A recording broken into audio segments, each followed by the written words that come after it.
para gravar, apareceu aí? Apareceu. Ok. Bom, olá a todos. Então, hoje estamos aqui, eu e o Guilherme, para apresentar um trabalho de revisão descritiva do artigo Development and Heat Treatment of Beta Phase Titanium Alloy for Orthopedic Application, de Danish Hassa et al. Basicamente, esse trabalho consiste numa revisão descritiva deste artigo, que foi publicado em março de 2021 no periódico Materials Today Proceedings. Esse artigo ele baseia-se então num estudo detalhado a respeito da temática central, que é o desenvolvimento, né, foi basicamente o desenvolvimento de uma liga de titânio na fase beta. Os autores se preocuparam bastante em fazer a revisão e fomentar as discussões sobre os pontos-chave do desenvolvimento desse material, principalmente as aplicações dentro da área de biomateriais, na área de aplicação como dispositivos ortopédicos. Basicamente, nesse trabalho, os autores detalham com clareza a análise da microestrutura realizada em uma liga de titânio a partir da composição elementar da chamada fase beta. Então, o que os autores fizeram foi desenvolver uma liga contendo a chamada fase beta detalhadamente e no seu processo técnico explicando o passo a passo e também os resultados. Uma análise de microdureza Vickers foi realizada, considerando então uma máquina universal de testes e posteriormente calculadas as unidades de microdureza e resistência à tração dessa liga de titânio fase beta formada, seguida de um procedimento de análise cristalográfica revelando que essa fase beta metastável na matriz representara a liga beta-TNTZ, objeto de estudo do presente artigo, que foi a liga desenvolvida pelos autores, conforme nós vamos falar ao longo desse trabalho. As propriedades mecânicas medidas apresentaram valores nominais próximos da composição dos ossos corticais, que são aí entre 10 e 30 gigapascal, evidenciando então a efetividade, né, e a aplicação como biomaterial da liga desenvolvida. As propriedades da superfície desse material também foram melhoradas após tratamento térmico, conforme nós vamos falar aqui. Contextualizando, então, basicamente, os biomateriais compreendem uma classe muito grande, né, de uma fração muito grande dos produtos utilizados na área da saúde, e há cerca de 10 anos essa tecnologia vem se desenvolvendo muito, né? Dentre eles nós podemos citar diversos exemplos, como os dispositivos biomédicos, os biosensores, tubos de circulação sanguínea, materiais implantáveis, né, suturas, placas, substitutos ósseos, tendões, aplicações em ortodontia, dispositivos para liberação de medicamentos, órgãos artificiais curativos, dentre diversos outros. Segundo o próprio Callister, os biomateriais são definidos como materiais empregados em componentes implantados no interior do corpo humano para a substituição de partes do corpo doentes ou danificadas. Esses materiais não devem produzir substâncias tóxicas e devem ser compatíveis com os tecidos do corpo, isto é, não devem causar reações biológicas adversas. Dentre todos os biomateriais metálicos, destaca-se também que o titânio e suas ligas formam a classe de materiais mais amplamente utilizada em aplicações ortopédicas, aeroespaciais e demais diversas aplicações industriais. Dentro da indústria dos biomateriais, se destacam aí com muita frequência na sua utilização dentro da área de implantes. Conforme a bibliografia citada pelos próprios autores, a liga titânio 6 alumínio 4 vanádio ela é comercialmente disponível e é frequentemente utilizada para aplicações ortopédicas. É a mais comum, porém, observado pelos autores e o ponto principal desse artigo, esse tipo de liga possui um elevado módulo elástico, então por volta de 105 gigapascal, que em comparação com o medido para os ossos humanos varia entre 10 a 40 gigapascal, caracterizando então uma aplicação e uma zona de estresse em articulações, causando infelizmente muitas vezes a fratura desses materiais de implante e tornando-os pouco efetivos. Além desse fator do elevado módulo, a presença dos elementos alumínio e vanádio também culminam com a liberação de íons no corpo hospedeiro, devido à reação entre os fluidos corporais, que têm caráter levemente ácido, criando assim reações alérgicas severas locais no corpo hospedeiro e posteriormente, a longo prazo, culminando com a falha e o desuso desse tipo de material no processo de implantação de prótese. Visando então enfrentar esses problemas, diversos pesquisadores, dentre eles os autores desse artigo, desenvolveram então uma nova classe de ligas de titânio livre desses elementos, alumínio e vanádio, que são as popularmente conhecidas como ligas de titânio fase beta. Elas possuem valores de módulo elástico da ordem de 50 a 75 gigapascal, que são bem inferiores ao da liga mais comum, com alumínio e vanádio, se assemelhando muito mais aos valores calculados para a resistência dos ossos humanos.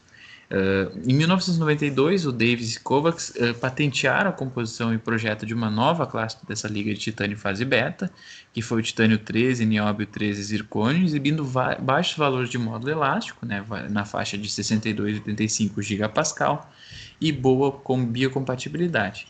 Então, essas primeiras ligas que foram desenvolvidas, de efeitos bastante positivos, abriram as portas para o surgimento de outras, né, a serem desenvolvidas na classe das ligas fase beta.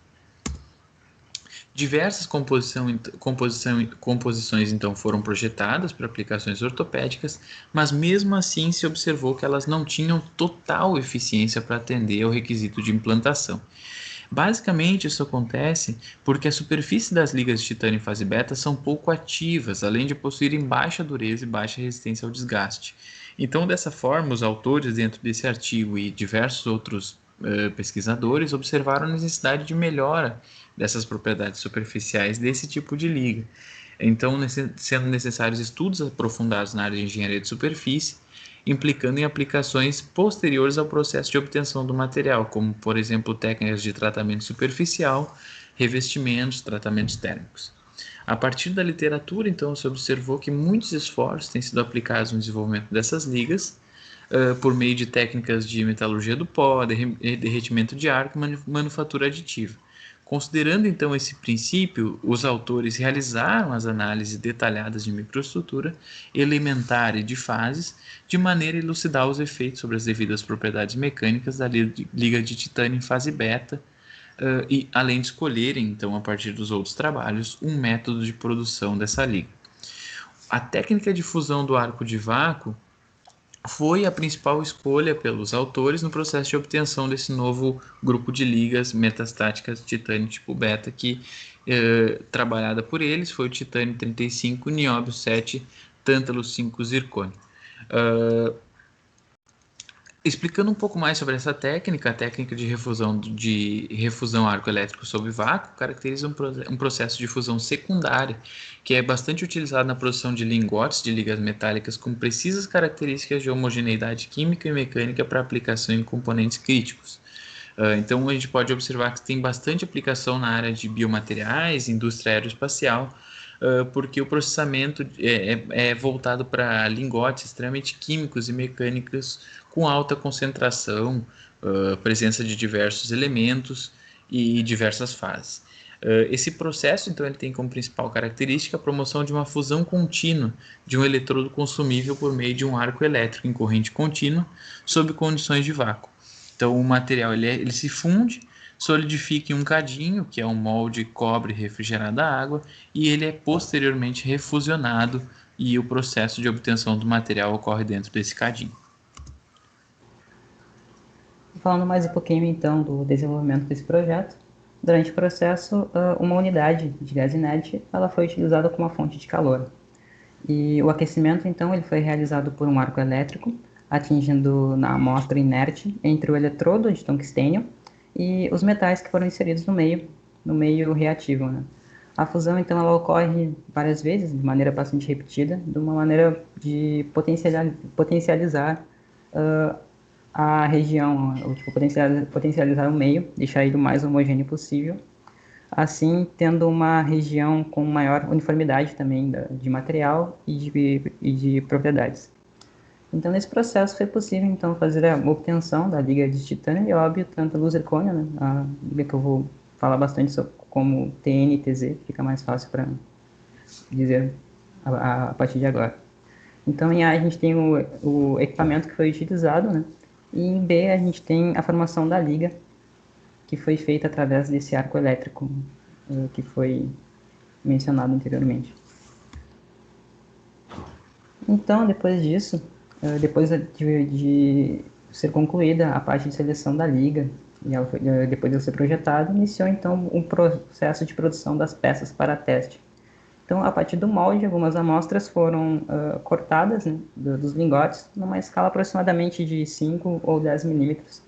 E esse processo acabou sendo feito por corte por eletroerosão, ou por CNC, uma técnica mais rebuscada, garantindo um melhor corte na peça. Após essas peças terem sido cortadas, elas foram debastadas e foram perfeitamente polidas, utilizando um método de polimento adequado, para posteriormente também ocorrer o processo de investigação das propriedades microestruturais. Então, logo após isso, foi realizado o ataque químico na superfície para análise micro e nanoscópica por MEV, acoplado a um sistema EDS. Em sequência, a microdureza Vickers também foi medida na amostra para cálculo a nível de microestrutura mesmo. À direita aqui a gente tem a demonstração do ensaio de tração, né? Basicamente, bem à direita a gente tem o formato do corpo de prova, pode ver que ele é muito pequeno mesmo, a escala foi bem reduzida. Ele está em formato de osso de cão, eu achei curioso o nome e divertido na real no artigo. E a partir disso o ensaio de tração foi performado, né? A partir de corpos de prova nesse formato para corpo de prova de beta, titânio, nióbio, tântalo, zircônio. Pode passar, Jorge. Então aqui a gente tem basicamente os resultados obtidos através das análises microestruturais, sendo a imagem A e B referentes à liga sem tratamento térmico de beta-TNTZ. E em CD a gente tem basicamente as imagens que são referentes à peça, às amostras que foram termicamente tratadas. O que podemos destacar também é que, embora esteja sem escala, na primeira imagem a gente tem um grão um pouquinho maior, em torno de uma escala de 250 micrômetros, e o grão da amostra termicamente tratada ele acabou ficando num valor aproximado de 150 micrômetros. À direita a gente tem o espectro da superfície, destacando os elementos pertencentes dos corpos de prova. Pode passar, Jovem. Então, a análise de microestrutura acabou, de fato, constatando a presença de uma fase beta, meta-estável, e uma granulometria aproximadamente de 250 micrômetros. O que podemos também destacar é a presença dos elementos, né? A presença dos elementos da amostra inicial, né? A amostra sem tratamento térmico, ficando com percentuais respectivos de 52%, 52%, aproximadamente 53% de titânio, 35% de nióbio, 7% de tântalo e 5% de zircônio, o que de fato confirma a composição da liga. Já a amostra que foi termicamente tratada, depois do espectro EDS ter sido medido e a cristalografia ter sido também apurada nas amostras, a gente acabou verificando que a granulometria ficou em torno de 100, 150 micrômetros, ficando bem reduzida comparada à primeira, e acabou tendo alguns precipitados de carbono e oxigênio na matriz. Então, depois de ter sido medido a faixa IDS, associada então à amostra com tratamento térmico, mostrou o percentual de titânio abaixando um pouquinho, ficando com 52,8% aproximadamente, nióbio 35%, 7% tântalo, zircônio 5%, e a presença de 0,15% de carbono e 0,25% de oxigênio na amostra. O que de fato pode ter aumentado a resistência mecânica das propriedades é a presença desses elementos pertencentes agora na nossa amostra. Por fim, então, foi realizado também o ensaio de tração das amostras, sendo feito o ensaio de tração da amostra termicamente tratada e a sem tratamento térmico. Na imagem à direita nós temos em preto o ensaio de tração da amostra de beta-TNTZ sem tratamento térmico, e à direita a gente tem à direita, em vermelho no caso, nós temos o ensaio de tração da amostra com tratamento térmico. Todos eles foram feitos de acordo com a norma ASTM E804. Foi possível traçar as curvas de tensão e deformação da amostra. Então podemos verificar o ganho de resistência mecânica que a amostra acabou recebendo com o tratamento térmico, ficando em torno de 1.200 aproximadamente megapascal de tensão, sendo que a amostra sem tratamento térmico fica numa escala de 600, então basicamente dobrou o valor. Então, como eu mencionei antes, após o tratamento térmico, a resistência à tração e microdureza da amostra beta-titânio nióbio, tanto no zircônio, ela acabou aumentando de 590 para 1.195 megapascal e a dureza Vickers de 245 para 515, basicamente dobrando os valores, né, iniciais. O módulo elástico, então, da liga acabou sendo no valor de 89 gigapascal, menor que as ligas que são comumente utilizadas, né, como titânio, alumínio e vanádio, e cobalto cromo, que tem respectivamente 110 gigapascal de módulo Yang e 220. Basicamente, as características mecânicas obtidas depois do tratamento térmico indicam de fato que essa liga beta, titânio, nióbio, tântalo, zircônio, é uma liga sólida que pode ser de fato utilizada para aplicações como aplicações na ortopedia. Então, por fim, o processo de fusão de arco de vácuo foi utilizado para produzir uma liga de baixa elasticidade, em torno de aproximadamente 55 gigapascal.